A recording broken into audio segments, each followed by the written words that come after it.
Hi guys, ඉතින් කොහොමද ඔයාලට? අපි ඉතින් අද උදේ ලෙක්චර්ස් එක ඉවර කරලා අපි අද යන්න හදන්නේ කොළඹ වටේපුඩි රවුමක් දාන්න. අපේ කැම්පස් එකේ ඉස්සරහට එනවා පොඩි ෆීල්ඩ් විසිට් එකක්. ඒකට සල්ලි එකතු කරගන්න අපි බුක්මාර්ක් විකුණන්න තමයි අද අපි යන්න හිතාන් ඉන්නේ. ඉතින් අපි ඉස්සරහට ගිහලා බලමු මොකද වෙන්නේ කියලා.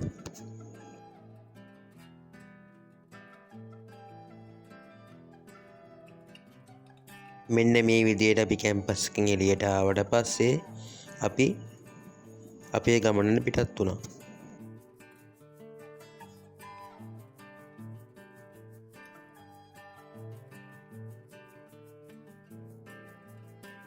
අපි ඉතින් මේ විදියට කොළඹ වටේපුඩි රවුමක් දාලා අපි ගියේ විහාරමාදේවි පාක් එකට. යන්න කලින් අපි දැක්කා කොළඹ මහනගර සභාව එකත් බලාගෙන. ඉතින් ඒකත් මාර ලස්සනයි. අපි ඒකත් බලාගෙන ඔහොම පාක් එකට ආවා. මේ තියෙන්නේ විහාරමාදේවි පාක් එක. මාරම ලස්සනයි මේ වෙලාවට.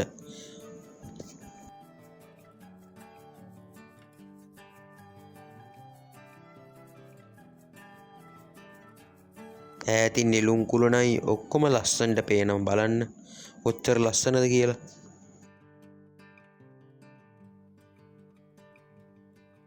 ඉතින් අපි තුන් දෙනා මේ විදිහට බුක්මාර්කුත් විකුණගෙන ගෙදර එන්න පිටත් වුණා.